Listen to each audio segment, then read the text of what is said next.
Hello, guys. Damien Jones again here for you today. Um, just a bit of an update, really, today.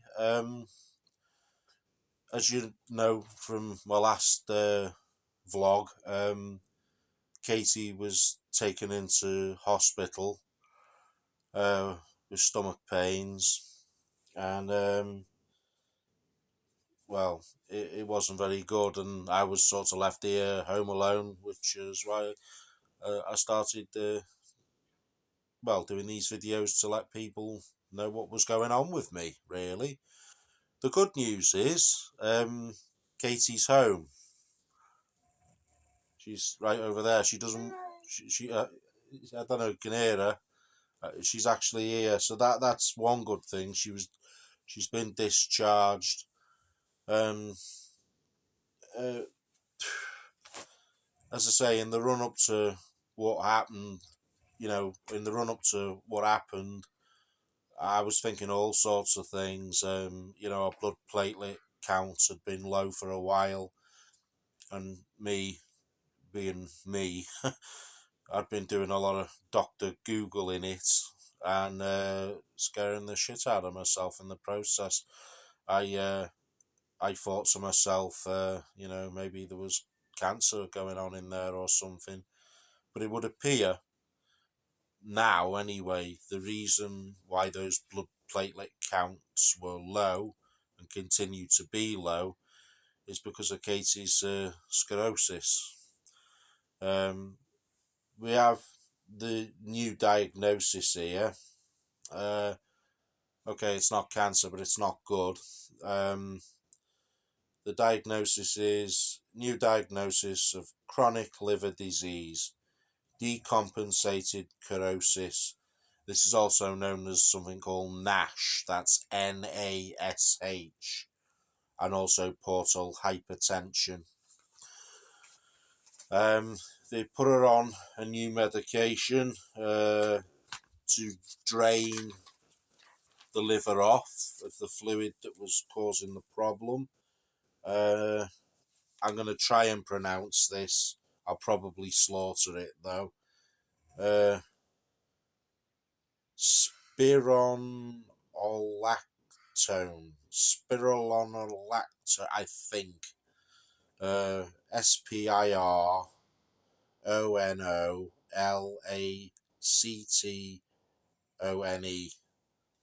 Okay, she's on 50 milligrams of that a day in the morning until the 10th of this month, and then we're going to increase it to 100 milligrams here at home. What this basically will do, they were going to put a drain inside her. Yeah, I'm going to get graphic again. They were going to put a drain inside her and drain the fluid off the liver. The problem with that is because of Katie's complex anatomy, because she's had previous stomach operations years ago. Um, that the fluid buildup wasn't as severe as they initially thought, but they thought it best. What does it say?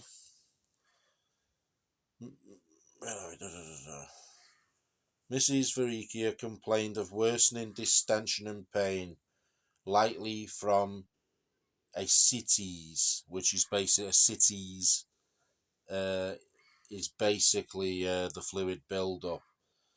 After ultrasound imaging of her abdomen, there were no clear areas of fluid visualized, and anatomy was complex. Katie has a lot of scar tissue, you see, from previous operations. A decision was made for IR guided tap and drain. That was the suction that I spoke of. But again, there was no adequate views of the fluid. Therefore, it was decided to continue spironolactone, whatever the drug is they put her on, which was started on this admission at 50 milligrams for 7 days and then to be increased to 100 milligrams on discharge. OGD was not completed on admission to be completed as an outpatient. So what they're going to do next is, because we were waiting for days and days and days, we were waiting for the what do they call it, the endoscope, because they still needed to go inside her to see if they could ascertain what was causing this sclerosis. And they they were unable. Basically, they kept pissing us around. Yeah, we were. You know what the NHS is like. They're brilliant, but they're also an absolute nightmare in the same hand. We were waiting for since Tuesday. We first heard about this going in with an endoscope, and but we were just waiting day after day after day after day, and it was only yesterday evening that Katie came home. So and without the endoscope being performed, they said, oh, they were going to do it Monday, keep her in over the weekend. Katie wasn't happy about that. Obviously, she wanted to come home. She wanted her own bed, didn't you? Of course she did, and who wouldn't? And yeah, we've been advised that Katie's got to go on a diet. She has to lose about 10% of her body weight.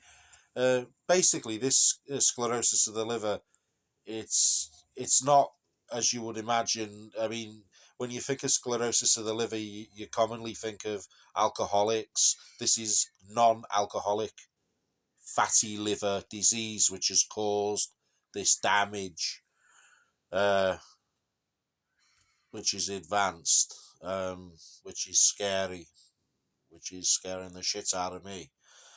Um, what we're gonna do basically is she's gone on a diet, low salts.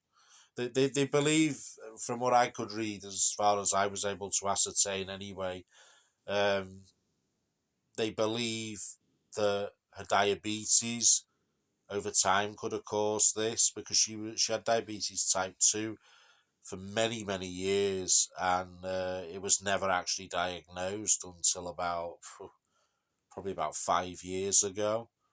And obviously she's been getting on with it, taking the medications for it, and by and large watching what she eats. I mean, we're only human, aren't we, at the end of the day? But we're gonna have to be extra specially careful now, yeah, isn't it?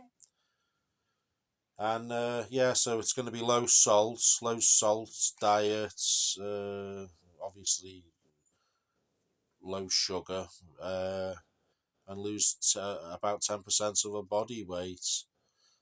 And this, well, allegedly should stabilize the condition, along with the medications, the medication that she's been put on. Yeah. So it's all a bit of a mouthful, really. It's all a bit overwhelming. But at least she's here. At least she's home. That's something. I mean, I'm still flapping. I'm still, worried, sick. I'm still panicking. Um, but I'm not here in the house on my own doing it. You know. Sorry about this. It seems to be flickering. It's the light at the back of me. That's a bit better. It's very sunny out there. I've had to draw the curtains in order to get a picture. So, yeah, at least we can rule out cancer. That was a massive relief and comfort to me yesterday. But we've still got a big problem here to deal with. You know, the only other alternative would be further down the line to have a liver transplant. We don't want things to get that far, you know. I've read on some places, that the liver can actually repair itself. But again, is that the earlier stages? Are we too late? I've still got a lot of worries, a lot of questions. But then again, the fluid build-up wasn't as significant as we originally thought. No, it's patchy. It was patchy, that's It right. flipping drop. It wasn't in. Yeah. It was all over. Yeah, it was all over the liver. The fluid was in patches all over the liver, so it couldn't be drained off. But there it is. That's where we're at the moment.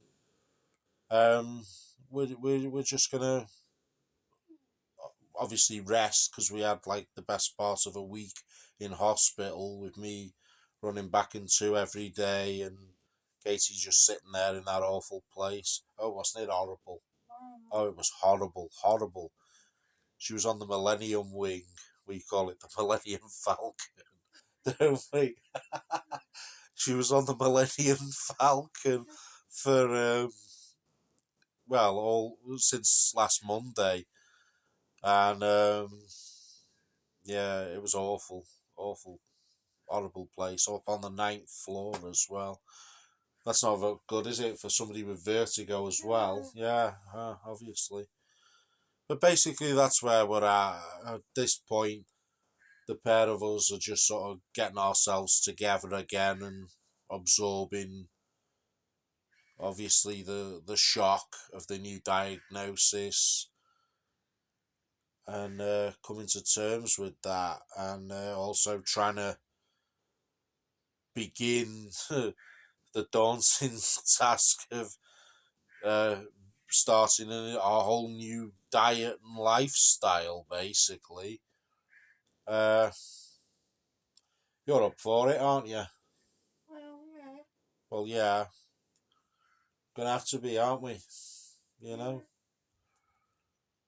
And, we're just gonna have to plod along. And there it is. So that's it. So I'm gonna shut up rambling now. Uh, that's the end of me talking about this for a while. Um, I'll see you again soon, I hope. And we'll do more of a video, you know, the type of thing that I normally would do, you know. Okay, well, that's it for now. You take care out there, and I'll see you all again very, very soon. Oh, thanks for the well wishes as well. I really appreciate it. Goodbye.